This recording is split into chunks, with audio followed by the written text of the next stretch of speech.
Grain Elevator and Processing Society is hosting their annual Jeeps Exchange Conference at the Kansas City Convention Center, February 22nd through the 25th of 2025. Jeeps Exchange is the biggest and best show in the grain industry with more than 400 exhibitors and 45 hours of education. It is the best place to find grain handling and processing operation solutions all in one place. Jeeps Exchange brings together industry professionals from across the world to help build professional networks and connect with the products you need. Come walk the trade show floor, take part in live demonstrations, innovation stations, and see new equipment. Make valuable connections through a variety of fun and exciting social events. Early bird pricing ends January 28th. Learn more and register at jeeps.com/exchange. Regulations are shifting, markets are evolving, and the future of biofuels is taking shape right now. But what does it all mean for the grain industry? Our guest for today is at the forefront of all this discussion and innovation in the industry. What a captivating conversation. Stay with us. This episode will break it all down. Let's get started. Hello and welcome to the show. Welcome to the Whole Grain Podcast. My name is Jim Lenz, your host and producer of the show, and the Director of Global Education and Training at Jeeps, where the mission of the Grain Elevator and Processing Society is to champion, connect, and serve the global grain industry and our members. At Jeeps, we work to be the global community and thought leader for the grain industry, which feeds and fuels the world. Thanks for listening today and for joining the network of thousands of other grain handling and processing professionals across the globe taking strategic steps to grow professionally. The Whole Grain Show will give you the competitive advantage to win at work so you can make more of an impact. Our special guest in today's episode is Eric McAfee. Eric is the chairman, CEO, and founder of Aemetis. The Aemetis name, which is spelled A-E-M-E-T-I-S, is derived from the Scottish A or A-E, meaning one, and the Greek metis, M-E-T-I-S, who was the mother of the goddess Athena, meaning prudent wisdom. So one prudent wisdom refers to the prudence and wisdom of replacing petroleum with renewable fuels. Aemetis is an advanced renewable fuels and biochemicals company that commercializes innovative technologies to replace traditional fossil fuels. The Aemetis team has developed a circular bioeconomy approach to the production of renewable fuels. Crops absorb CO2 or carbon dioxide and are used to produce renewable fuels and animal feed products. In turn, methane produced by dairy farms, purchased feed, is captured and converted into negative carbon intensity transportation fuel that displaces polluting petroleum, diesel, and gasoline. Eric will share a deep dive into the transformative potential of the 45Z tax credit within the biofuels and agricultural industries. Our discussion uncovers the importance of tax credits and the nuances of their transferability and the exciting potential for renewable fuel markets in reducing carbon footprints and enhancing energy efficiency. We'll explore the opportunities within the ethanol industry as it embraces low-carbon practices and innovative technologies. We highlight the potential of integrating low-carbon feedstocks and the critical role of grain elevators in promoting sustainable farming. Eric shares his vision for the future, detailing the promising paths for those passionate about agriculture and energy, and how these efforts are reversing climate change. Get ready to be inspired by the strides being made in the renewable energy sector and the exciting horizons that lie ahead. Let's dive into the conversation.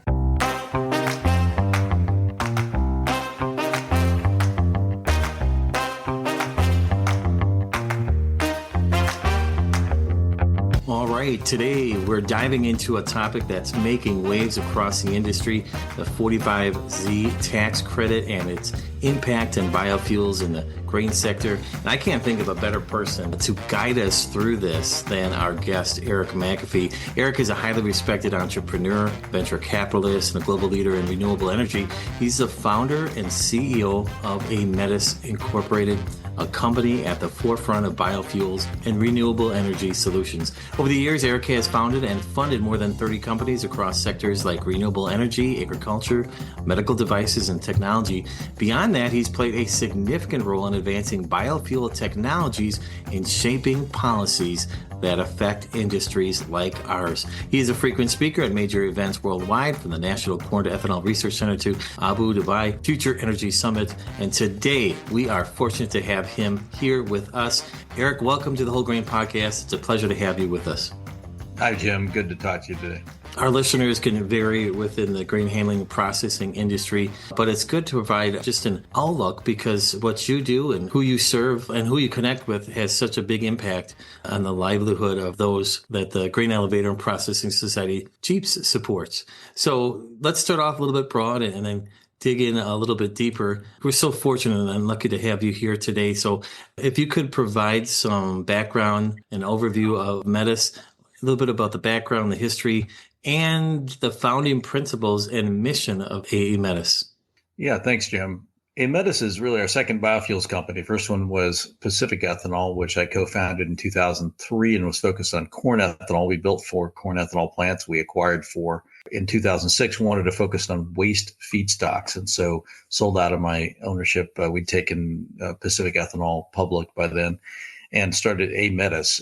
Aemetis is focused on primarily carbon negative waste feedstocks. So our portfolio of activities includes owning the largest ethanol plant in California, about a 65 million gallon corn ethanol plant. But from that corn ethanol plant, we have about 80 dairies and 100,000 dairy cows that we feed with the wet distillers grain from our plant. And that gave us an opportunity about 6 years ago to launch a dairy renewable natural gas business that now has 50 signed dairies, 16 operating dairies, 36 miles of biogas pipeline in the ground, and a central cleanup hub, which happens to be co-located with our ethanol plant. And we inject that carbon negative renewable natural gas into the natural gas pipeline. So we're a provider of transportation fuel that actually came as methane from dairy digesters. And we plan to, if possible, satisfy all 80 of our customers plus some more. So over the next 5 years, this will be probably doubling to the 100 dairies for our project. And these are all connected by a network of pipelines to come to central cleanup opportunities.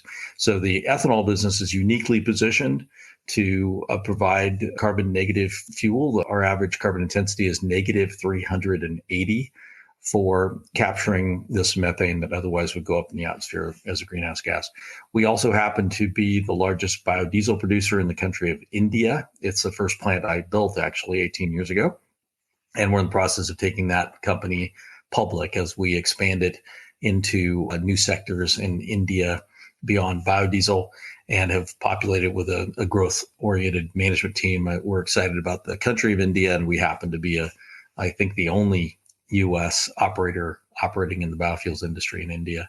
And that helped us get a global perspective on supply chain. It gave us a bunch of advantages about bringing, for example, tallow in the U.S. to support some of our activities here.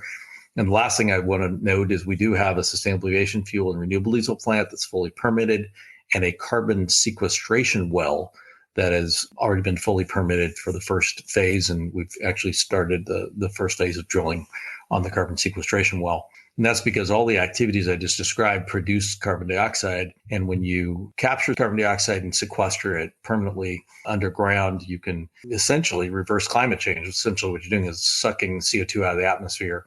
And the oil industry is very much in support of this. It's not only used for enhanced oil recovery, but also just pure sequestration as decarbonization of fuels and chemicals. And so we have emerged as one of the leading California carbon sequestration businesses. And we're the largest renewable CO2 producer, about 150,000 tons a year from our ethanol plant. So we're very well positioned to finance and operate these wells because we produce the initial roughly 200,000 tons out of a 1.4 million ton per year injection well system that we're building. That's just incredible. The wealth of experience that you have personally gained and all your team members from supply chain to really examining a variety of options and peripheral opportunities and maybe duties, perhaps, to improve the environment and provide solutions. A couple of things just to keep in mind there. I'm just curious, what does in India, where you said how many years have you been 18 years. 18 years. And there's been some governmental initiatives. Can you tell us about that and the impact that will have on renewable fuels? What's the focus in India? Can you tell listeners about that? India has focused very much on ethanol because they are, I believe, the second largest sugar exporter in the world. And so taking sugar, feeding it to yeast makes ethanol is a very viable way for them to help their agricultural sector.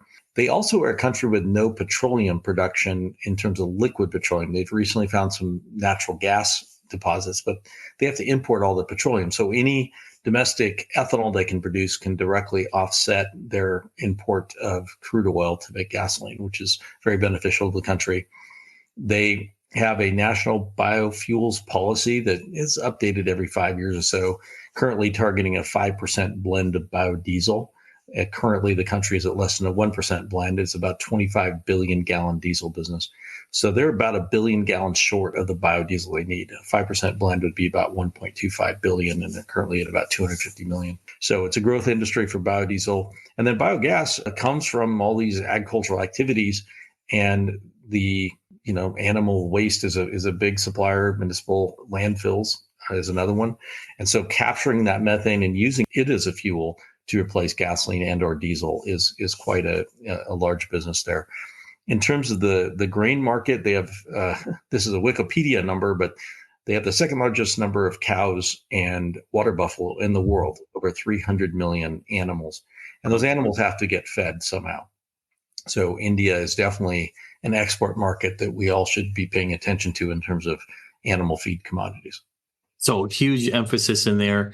It's a lot of work that you did to get to that position. You've done a lot of work here in the United States in biofuels, renewable energies. People think about oil companies. They kind of have a couple choices, right? They can either buy carbon credits like from organizations like yours, or they can become active in that renewable energy market as well. Isn't that true? Yes, they can. In 2005, George Bush was looking to stop sending so much cash over to our enemies, essentially. And today we send about $500 million a day to the Middle East and Venezuela and Nigeria.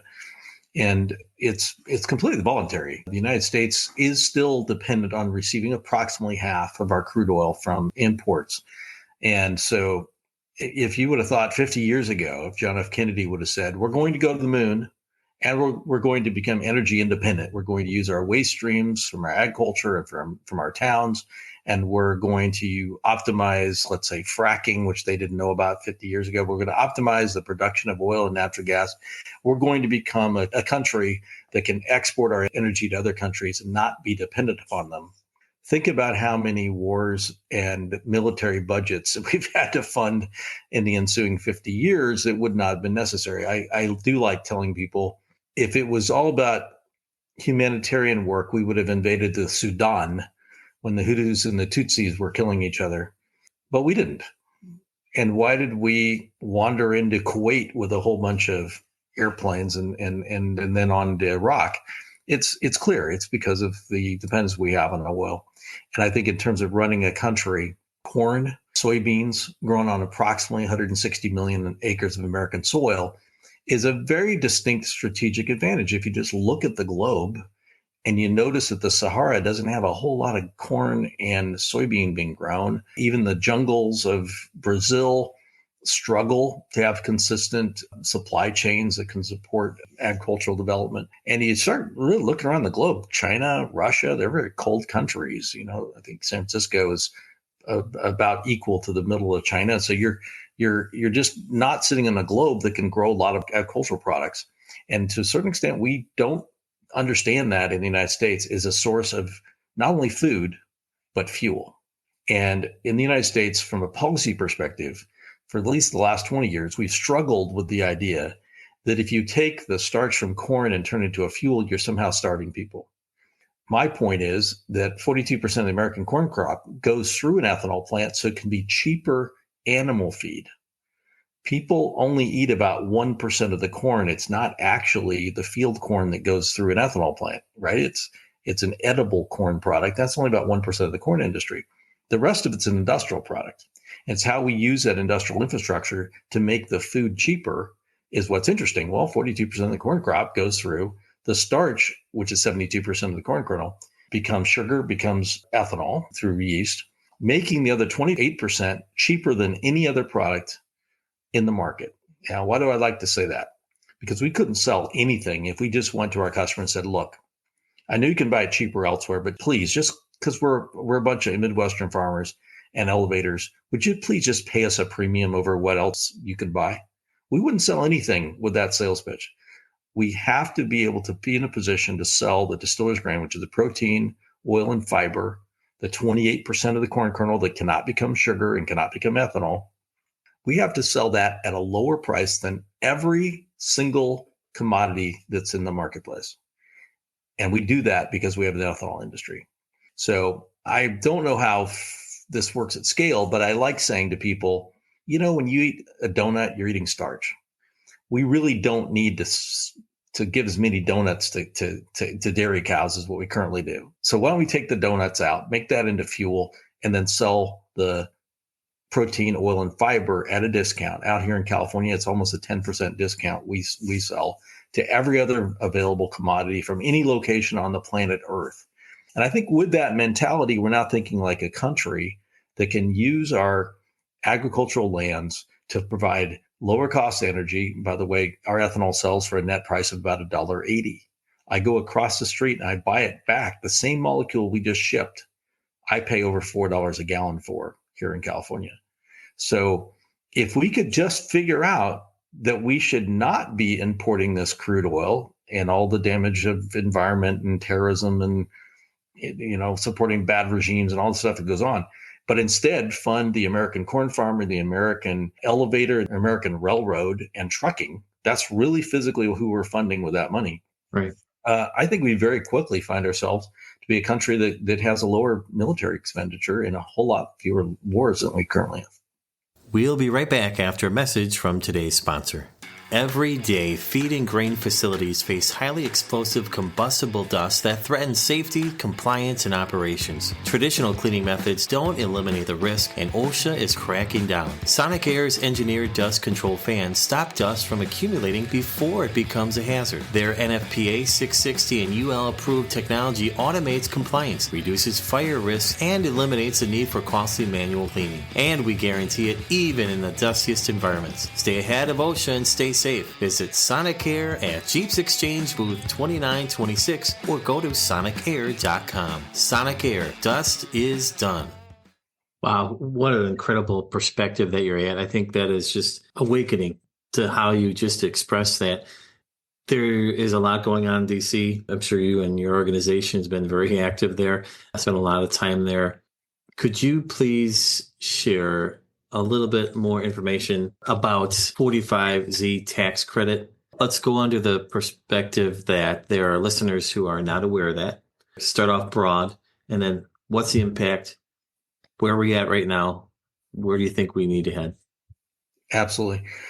Broadly, let's start with the idea of what a tax credit is. In order to have a tax credit, you have to have income tax that's owed. Well, you don't get income tax before you have revenue. So you have to somehow get revenue. In order to have revenue, you have to build something. In order to build something, you have to employ people. So what is a tax credit? It means somebody took a risk of employing people, building something, making revenue, making a profit on that revenue, and that percentage of that profit is owed as taxes. And a tax credit says, maybe we can get other people to go hire people, build things, that's investment, create revenues, that means domestic cash instead of foreign, sending money to some crude oil guy in some foreign country, make enough money that he actually makes a profit. And then the percentage that would otherwise come to the government, we're going to give some portion of that back to the fellow that made the original investment. Why? Because otherwise we're just going to do what we're already doing, which is buying from Nigeria and buying from Venezuela and supporting some nasty regime in Iran. Indirectly, we're buying Iranian oil, by the way, for those who don't know about how they shuffle oil out in the straits of Singapore, et cetera. We're buying Russian and we're buying Iranian oil without our knowledge. So if we want to change it, then you have to step back and say, okay, look, we either give equity to guys like Eric.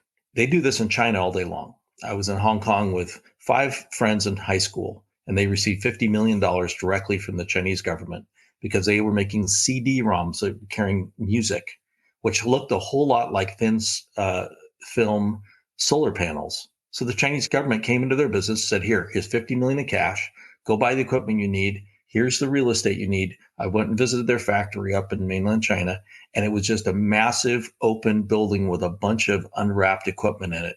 and they put up no money at all. The Chinese government said, you 5 guys know how to make music CDs. I want you to make solar panels. Go do it. That's a way we could run the U.S. economy. Actually, that's the way we run our military. We don't really go to people making tanks and bombs and airplanes and say, I want you to make 100 of these.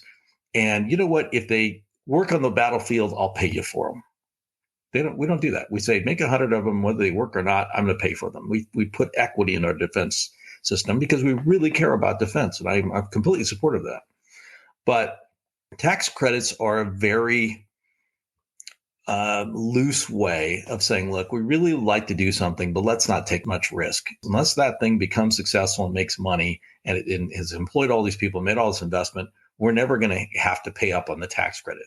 So it's kind of the limpest way that you can support somebody is say, take all the risk, make the whole thing happen. Once you make money, then you don't have to pay as much in taxes. So up until 2022, tax credits were just not that successful at getting people to take a whole lot of risk, especially when you have a whole lot of benefit of not having to fight foreign wars and not having to send $500 million of cash offshore. You'd think the U.S. government would be a whole lot better than coming up with tax credits. But from a political perspective, it is largely opposed by the oil industry.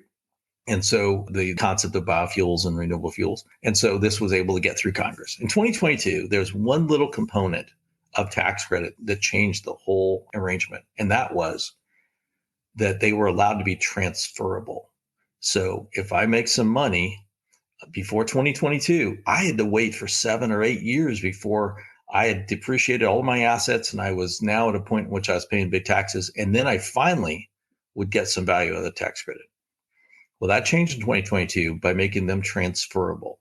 What's that mean? That means if today I make the investment, I create the reason for the tax credit, I can go find somebody who owes taxes today and sell them my tax credits at a discount. So they're not worth as much as they think that they're worth.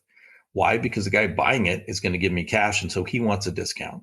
But with that cash, I can not have to wait 7 or 8 years. It could actually be a relatively short period of time, like a year and a half from the time in which we make the investment to when we actually are generating tax credits. So 45Z became effective January 1, 2025. Remember, the law was passed in August of 2022. So 2.5 years after the law started. So 2.5 years after people like Aemetis started investing money, the U.S. government then would say, okay, the revenue you're getting from those investments starting January 1, 2025 will now be able to have this transferable tax credit to generate another stream of revenue to pay you back your investment, creating jobs and everything else that you get as a benefit of renewable fuels. Unfortunately, the way the tax credits work is that tax accountants and tax lawyers have to agree that the tax credit calculation is correct. And the former presidential administration, after 2.5 years, had still not issued a final rule on how you calculate the tax credit. So I've been in Washington, D.C. several times recently, meeting with senators and with agencies and industries in the biogas business and in the ethanol business, et cetera, trying to get everybody on the same page on this is exactly how we can execute now to get this letter from the U.S., probably either Treasury or Internal Revenue Service, saying this is the way you calculate your credit. You can now rely upon this. So when I sell it to a taxpayer who owes taxes and they go in and file their taxes, they don't get rejected by the IRS. And you know, you think 2.5 years would be long enough for somebody to issue a document that's a few pages long saying, here's the formula, this plus this with this. There's literally 3 numbers in the formula. And unfortunately, for political reasons and other reasons, that did not happen. So as a industry, I look at this as a value chain. So something that doesn't happen at an ethanol plant, for example, an ethanol plant can't get 45Z revenue from production tax credits. They produced a gallon. They're supposed to get some investment, some of their investment back. When that doesn't happen, then when the corn elevator calls them and says, hey, you ready to buy? They say, yeah, but I can't pay as much. So the corn elevator then tells the farmer, oh, by the way, today's spot price, wish it was better, but it's not as good as what it ought to be. I'm sorry you're having losses because your fertilizer costs are higher and your diesel costs are higher and the labor costs are higher. Everything else you know is higher. but I can't really pay you any more for your corn. I don't know why. Well, I know why. It's because they changed the regime of what you're supposed to be investing in and did not perform as a federal government in delivering a simple little tax form. It literally is a little form that says this number times this number times this number, please fill out the number at the bottom. And that form does not exist in a usable form. So our need as an industry is to communicate this to Senator Thune of South Dakota, who cares a lot about biofuels. I've met with his chief staff person on this one. Senator Grassley, he's got a 20-year tax person. I spent 45 minutes with him. Senator Ernst, spent time with them. Senator Fisher, senior Nebraska senator, and Senator Ricketts. These 5 or 6 senators from what I call the corn and ethanol states need to be able to say to the IRS, a farmer by the name of Billy Long from the 7th Congressional District is proposed to be the head of the IRS. And then you will say, Mr. Billy Long, if we wait around until the big, beautiful tax bill later on this year, that starts again what happened in August of 2022. They passed laws. It starts again the IRS and Treasury rulemaking process, which last time, after 2.5 years, they not only didn't have a final rule or proposed rule, they literally had an intention to propose a rule. That's how far they'd gone in 2.5 years. So it's not acceptable for us as corn farmers, as elevators, as frankly, railroads that make a bunch of money on this business, as well as biofuels producers, an ethanol business, for us to fiddle around with not enforcing federal law for another 2, 3, 4 years. Why do I say not enforcing federal law? Because it is federal law. The Congress and the president signed that starting January 1, 2025, if you produce a gallon of ethanol, and if it is, according to the GREET model, this carbon intensity, then this is what you're going to get in cash. And is there any reason why that's not happening? Yeah, somebody's not enforcing federal law. So one of the opportunities for the new administration is to respect the rule of law and the right to private property, and not select certain federal laws that are going to enforce strictly and other ones they're going to kind of ignore. We've seen what that looks like already.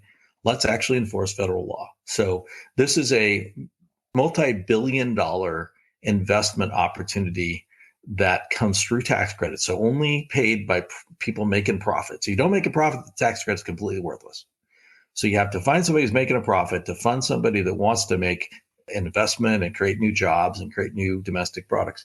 And unless that system works, there's no tax credit cost to anybody. And I'm very interested in as many people as possible calling their congressman saying 45Z production tax credit started January 1, 2025. Why is it we don't have an IRS private letter ruling, an IRS ruling on how to do that? The ripple effect is real.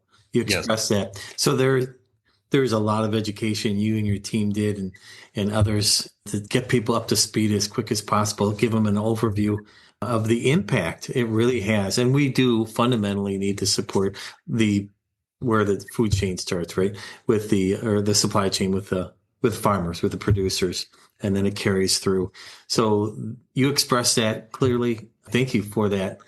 That's really helpful, I think, for those working in the grain industry to see people where we're at, what steps need to be taken here. So that's great.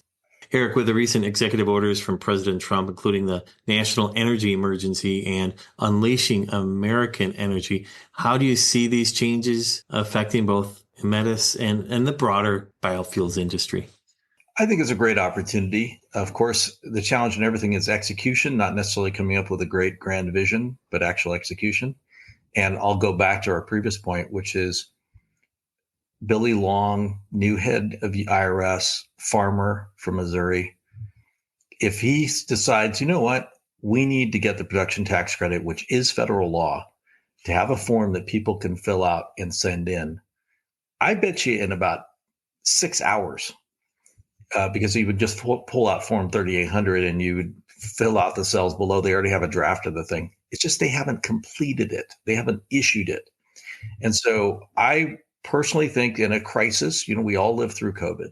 We saw things that were beyond extraordinary. The government got done in virtually no time at all, that previously they would have said is absolutely impossible. We can't do that in less than years. Well, they do it in a day or 2 days. by declaring an energy crisis and adding biofuels specifically in the energy crisis. And then in item B, the second solution was a 15% ethanol blend up from 10%. These open up doors that we've not had. And if the grain industry in the United States and the grain elevator industry in the United States wants to see growth in margins, you need to offset the fact that the 10% cap on ethanol blend effectively means all of the ethanol is sold essentially a little bit above cost. On the average, it's a little bit above cost because the supply and demand is that we have about 18.2 billion gallons of production. We only produce about 17 billion gallons. We have 1 billion gallons of corn ethanol that doesn't run, meaning whoever does run better be at the lowest cost possible because there's always 1 billion gallons waiting to come in as soon as there's any margin, which tells me that the grain elevator guy gets squashed, which means the corn guy gets squashed. Why? Because the ethanol guy can't sell all the product he could produce. So going from a 10% ethanol blend to 15% adds over 5 billion gallons of new demand, causing the oil industry then to say, wait a minute, I've got to actually buy this stuff because it's domestic, it's low emissions, et cetera, rather than buying a crude oil load from the Saudis. They've got to buy something from a bunch of corn farmers in the Midwest. And so by taking the lid off of that, we then get a price competition. It's not a mandate. It's just the Exxon station and the Shell station right across from each other. Shell station comes in at 30 cents less per gallon. Why? Because he's blending more ethanol, and ethanol only costs a couple bucks, $2.20, $2.30. And the other guy's got fuel that's costing $3.20. So before you know it, price competition means that they'll buy all the ethanol you can produce and all the corn you can produce. And you get these indirect effects, which I feel personally, I grew up in a rural area, I don't know, 10 miles from the nearest small town of 3,000 people. And it is leadership that shows you push money through that small town. The schools are going to be better. The community colleges are going to be better. The banks are going to be stronger. The infrastructure of those towns will have a fabric to them when you have domestic energy as a new driver, not just competing against Chilean imported foods or Mexican avocados or whatever, which is what has happened to the agricultural industry. Is it's largely become a global 12-month a year industry with a lot of lack of understanding of the strategic nature of the food and fuel products that our farmers actually make here in the U.S. So this is a big deal. The domestic energy is critical, and how things are hopefully going to shape out here will really help our industry. And then peripheral industries, like you said, the rail industry to transport all this, and it goes on, all the way you even mentioned to quality of schools and school districts. Those are conversations that are so important for people to hear and understand, especially those who are spending a lot of time in DC. So I also want to talk a little bit about USDA REAP loans and dairy digesters. Aemetis has secured significant funding through USDA REAP loans and has expanded its dairy digester projects. What role do you see these digesters play in the renewable energy landscape? You touched on it a little bit earlier, but can you add some details on how might this impact grain producers and the overall agricultural community? Certainly. Let's start at the end. California Air Resources Board for approximately the last 15 years has run the low carbon fuel standard. It's basically the highest value for the lowest carbon molecule. And on the chart of the higher carbon molecules to the lowest carbon molecule is dairy methane. Dairy methane produces dairy renewable natural gas. And 25% of the methane in California bubbles up out of these lagoons, the waste lagoons at dairies. And if you build a lagoon with a cover and a liner underneath it so nothing goes in the groundwater, and you capture that methane, you end up with a negative, in our case, negative 380 carbon intensity fuel, because when methane goes up in the atmosphere, it's 84 times worse than CO2 in the first 20 years. Methane is very, very good at capturing heat. So under the carbon math put out by the Department of Energy and a lot of other folks, you basically want to try to not put methane in the atmosphere. By the way, it's not good for health. It smells bad. There's a lot of other reasons, but bottom line is it's also really good at capturing heat. So dairy is a very attractive way to have a big impact on the California low carbon fuel standard, as the state of California is trying to say of the jet fuel, diesel, gasoline, and biogas fuels that we use in the state. How do we get lower and lower carbon intensity? Well, gosh, it would seem to me that dairy renewable natural gas is clearly the place you want to expand as fast as you can, because you get the biggest bang for the buck. So 6 years ago, we had a unique asset, and that was 80 dairy relationships. And I like to say that the only real core asset of a dairy renewable natural gas business is your ability to have a 35-year agreement with the dairy farmer. These tend to be multi-generational family businesses. And for them to agree for 35 years that somebody can come on their property anytime of the day or night, any day of the week, is a very large trust relationship. And so we have signed 50 different agreements with dairies. We've built 16 of them. We're in rapidly building additional ones. But the core asset of the relationship is that we're strengthening the dairy sector. So now let's step back and think about grain and dairy animals. At the end of the day, the animals aren't like an Amazon delivery. They don't just show up. Animals have to be fed, and they have to be, in a large way, have to be a part of a supply chain that's a massive supply chain of grain growers. And soy meal and corn meal certainly are key to that. Canola meal, of course, is in there as well. So I look at dairies as being the customers of farmers, but are in a large supply chain that, if at the end only make food, means that their market is skipping the multi-trillion-dollar energy market. So at the end of the day, what we're doing with a dairy renewable natural gas is we're taking that 28% of the corn kernel that's not going into energy and adding another energy market to it by feeding it to an animal, be it a feedlot, which could have processes that collect manure, or specifically at dairies. We are literally allowing dairies to enter back into the energy market from the distiller's grain that came out of an ethanol market that already made animal feed cheaper. Remember, we have to be 10% cheaper than anybody else in order to sell our distiller's grain. Well, now the dairy itself is selling into the energy market with methane, into a very valuable energy market with methane. And the value is low carbon fuel standard credits, renewable fuel standard, as well as 45Z production tax credits, because it's the lowest carbon intensity fuel that's available in the marketplace. So by adding energy in at multiple steps of the value chain, right? The ethanol plant gets an energy revenue. It's called ethanol. The dairy gets an energy revenue. It's called dairy renewable natural gas. What we're doing is making food cheaper. That's what we're doing.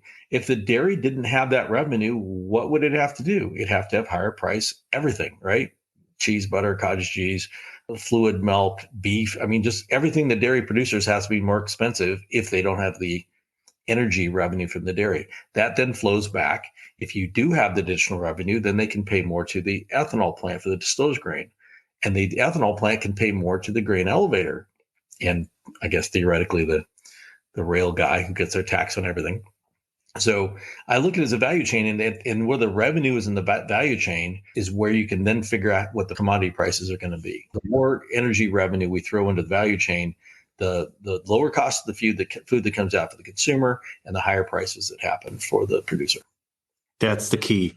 Find out where is the biggest revenue in this value chain, in this supply chain. That's going to help out everybody. That's going to help out the farmers. That's going to help with the grain elevators and all of the vendors and suppliers in the industry, exactly. Which we serve as well.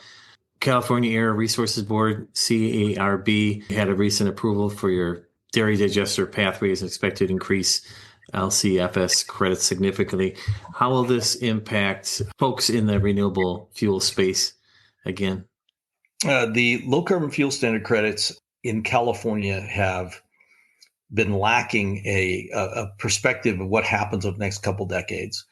And they delayed, in my opinion, 3 years longer than they should have to come up with the politically acceptable answer to what's the next 20 years in California look like. November 8th of last year, so just a couple months ago, they approved the next 20 years through 2045. And now there's some ability to understand when you make a renewable fuel, what's the price going to look like over time. And when you're trying to, let's say, put together an ethanol facility today from, let's say, a low carbon feedstock, corn stover, another place in the value chain would go to the farmer and pay them for CSA, which is their special practices to grow corn with lower carbon intensity. Well, if that flows through and you get a production tax credit that is significantly more valuable because you have lower carbon corn in it, you're pushing the production tax credit revenue from an ethanol plant all the way back to the grain elevator to the corn farmer, because the corn farmer is doing something different. You've just created another energy revenue indirectly because it comes through the value chain. But it's the corn farmer waking up every day saying, you know what? I think 10 points of carbon reduction, which is about 20%, it's going to have a meaningful impact in this value chain. Let me go ahead and do those lower carbon production processes. And so at Aemetis, that's what we pay attention to a lot, is how do we get, for example, low carbon fuel standard credits? How do we get our carbon intensity lower? The credit prices are going to increase now that we have 20 years of visibility, and it's very clear that there's not enough credits available starting really about a year, but within 2 years, they're just not physically there. So the price goes up quite a bit as the oil companies are having to scramble to ship into California. And so our opportunity is that corn farmers participate in this. Grain elevators currently don't have a direct crop management mechanism, but they could certainly be a part of the education of farmers and will be core to the tracking of these benefited acres, right? You don't use certain fertilizer and do some certain no-till, et cetera. Those acres of corn going into a corn elevator and tracking that and doing the book and claim process is really going to become a core business of grain elevators in the future. So the ethanol producers such as ourselves can say, if I buy from this grain elevator, they have tracked that they have 100,000 acres that have CSA benefits of 10 points. So I'm going to do some economics on my side to say, wow, I could pay a lot more money for that corn than from some grain elevator that hasn't tracked that and doesn't evangelize to the corn farmer about how they can also participate in the renewable energy, domestic job creating, community building product that they're making. Because if you make it into energy, you're directly not exporting dollars to oftentimes our enemies. Incredible. Wow. Is it safe to say, or would you agree with the statement, examining lots of industries out there, the grain industry is one of the most efficient industries? Definitely one of the most efficient industries. Absolutely no question about that. The opportunity now is, I think, that we are entering into a book and claim world that is going to require some new systems and leadership so that we can quickly transform the farms into lower carbon, higher value energy producers and give them the financial benefit of that. So I think that the elevators that are at the leading edge of understanding 45Z production tax credits, potentially even in low carbon fuel standard, there's opportunities to have lower carbon corn. And so I think that's a little more fuzzy in the low carbon fuel standard, but 45Z production tax credits, absolutely. You're going to have a CSA component. It's going to have book and claim, and the grain elevators are going to have a huge business gathering up billions of dollars of cash from ethanol plants and disseminating it to 100 million plus acres of corn and soybean farmers over time. So I think there's an opportunity for systems development, but a lot of education, just educational opportunities on how a farm can be better at being an energy producer. Just off tangent here, but maybe not. You just meant education. Where do you see, if you have someone who is in high school right now, who has interest in the egg space, has interest in the world that they live in and world about energy, it has an impact in so many different facets and countries around the world. And they, of course, feed and fuel the world besides energy and produce lots of products. What if you're speaking to someone who has genuine interest in entering this space, and you are a rare person that has just depth and broad scope. What is your advice, maybe as an area that one could enter if they have just curiosity in the space and they want to make impact? Well, first of all, if they come from a farming family, run the family farm. And I'm saying that because Love that. we have had a shrinking population of actual farmers in the US. Automation has driven a lot of that, but also it's just the reality that it's a lifestyle for your family. And if you're not on the farm, then you're giving up that lifestyle. And if you grew up on a farm, that's really one of the first choices you get to make in life is, do I want to invest in that lifestyle for me and my family? And if you have an appetite to do that, I can tell you there are ways for you to directly be in the energy business. Ways for you to directly be in the technology business. The process of book and claim and all that is going to require leadership in your local community on how that is managed to meet these new initiatives from the Treasury and IRS on how you do book and claim. And younger people are going to be very well positioned to go around in their community and say, guys, here, let's work together. I've got this software program and it needs to have that documentation to work. Let me be a leader in how to do that. We're going to need that youthful energy and technology understanding in order to maximize the energy industry outputs of farms. And my hope is that we would drive yields per acre. So it doesn't require as many additional acres because you drive yields per acre. We drive lower carbon intensity practices so our soil is more sustainable. So for some of them, it's go to school and learn all about sustainability practices in agriculture and then come back and grow things slightly different than the next one.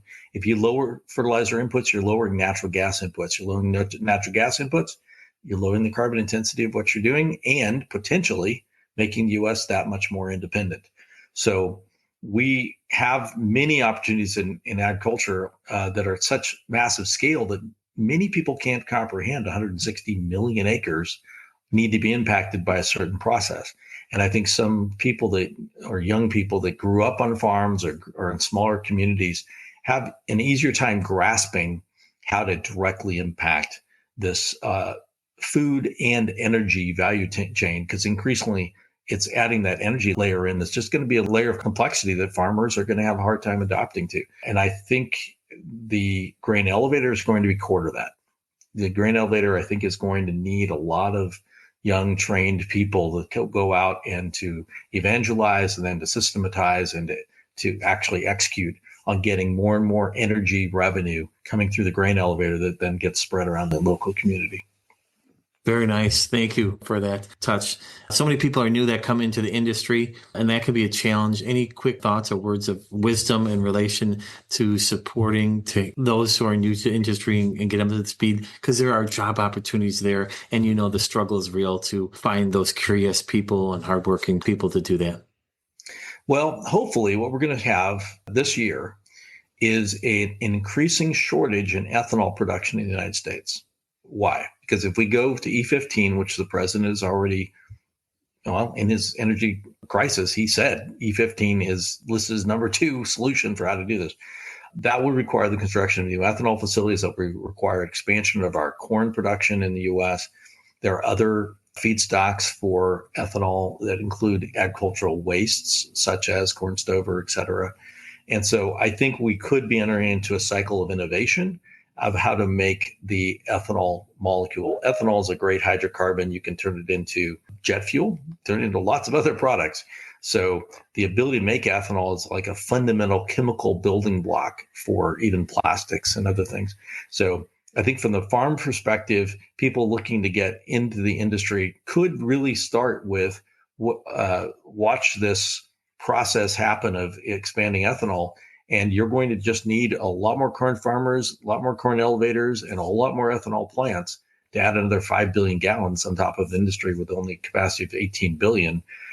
And I'm talking about from the 18 billion, we're going to export about 2 billion. So we're several billion short, 4 to 5 billion gallons short. And it could be a growth cycle that young people could participate in many, many ways as you're building this new production and conversion capacity. Eric McAfee, thank you so much. I don't want to take any more of your time. You've been so generous to speak with me the last hour about this. But any final summary statements speaking to the grain handling and grain processing industry? I know they're probably waiting every last word you're saying. It's been so enlightening. But any statements you want to conclude here? I think there should be a closer partnership between the corn farmers and the corn growers associations, the elevator associations, and the ethanol associations. I'd almost throw biogas in there because remember how biogas is downstream of the ethanol plant but flows directly back into it. Mm-hmm. And I think that the simple federal policies such as the 45Z production tax credit are so common to the interests of those four different groups that they should be a unified voice. And what's, at least in my view, fairly clear is that the U.S. Senate is controlled by only about 2 votes right now. So if you have Thune, Grassley, Ernst, Ricketts, and Fisher that all say, yeah, that's what we want to do, there's nobody else to talk to. You don't have to talk to the White House. You don't have to talk to the agencies. You don't have to talk to anybody because nothing goes through the Senate without those 5 people saying, yeah, we want to do it. So I think those 4 groups that I mentioned, talking to the 5 people that I've already met with and their staffs, we can get a lot done. And it's all positive. It's all good. It's all consistent with our current administration's policy. It's answering the executive orders. It's the way to move forward. But I think we need to be on the single page of paper and targeted at this very narrow set of senators. Now, derivatively, yeah, you end up with some White House people involved. I get it. But you just need those people to understand the message and be committed to it. And we're good. We are absolutely going to get E15 done, production tax credit done. We're going to get the transferability we need. We'll get CSA for farmers. We'll get what we need because it's a very short list in order to be very successful in the energy business. So my message would be if you're having any confusion at all about what I just said, please just call me, email me. And my name and my emails all over the Aemetis website, et cetera. And we need to see this as an opening of an opportunity by the new administration, but we have to step through the door. And I have a strong desire that the message be simplified so we can actually make progress as we step through the door rather than coming through with a lot of confusing messages that are not actionable. I think we have some very actionable messages at this point. Simplify that message and unify. What a great message from someone who grew up in a very rural area of California, like 20, 30 minutes from the nearest town that only had 3,000 people. Oh my goodness. Innovator, investor, supporting the energy industry, the food industry, and so many other products. Eric McAfee, it has been an absolute pleasure. And I'm so excited for those listeners of Jeep's Whole Grain Podcast around the world listening to this special episode. Thank you so much. Thank you, Jim. Appreciate your time. That wraps up this episode of the Whole Grain Podcast. A big thank you to Eric McAfee for sharing his insights on the evolving role of grain in biofuels, the impact of the 45Z tax credit, and what's happening on Capitol Hill that could shape the industry's future. As we've heard today, the intersection of grain and renewable energy is filled with both opportunities and uncertainties. Staying informed and engaged is key. If you want to learn more, be sure to check out Aemetis and keep up with industry developments through Jeeps, the Grain Elevator and Processing Society. Thanks for tuning in. If you found this episode valuable, share it with your colleagues, subscribe to the podcast, and let us know your thoughts. Just click on the fan mail link or send me a message or testimonial to james@jeeps.com. We may even get your voice broadcasted on the show. Share with your colleagues the 2 easy ways to connect with Whole Grain. Number 1, go to the Jeeps website at jeeps.com/wholegrain. Or number 2, visit your favorite podcast apps such as Apple Podcasts, Spotify, Amazon Music, Overcast, Podbean, or Pandora. There's lots of them. Enter Whole Grain in the search and hit the subscribe button, and you are all set. That's it. All episodes will be downloaded to your device as soon as they are released. Plus, you can catch up on all the past episodes as well. This Jeeps Whole Grain Podcast show brings in listeners from 82 countries. We have a number of organizations organizations reaching out how they can spotlight their business on the show. If you and your organization want to sponsor an episode and be a featured guest, or perhaps you would like us to help you create and place an audio ad commercial on and for a future episode of the show, please reach out to me, Jim Lenz, Director of Global Education and Training at Jeeps, the Grain Elevator and Processing Society, james@jeeps.com. We look forward to connecting with you. Until next time, keep learning, keep innovating, and keep moving the industry forward. Have yourself a great day, and thanks for listening to Whole Grain.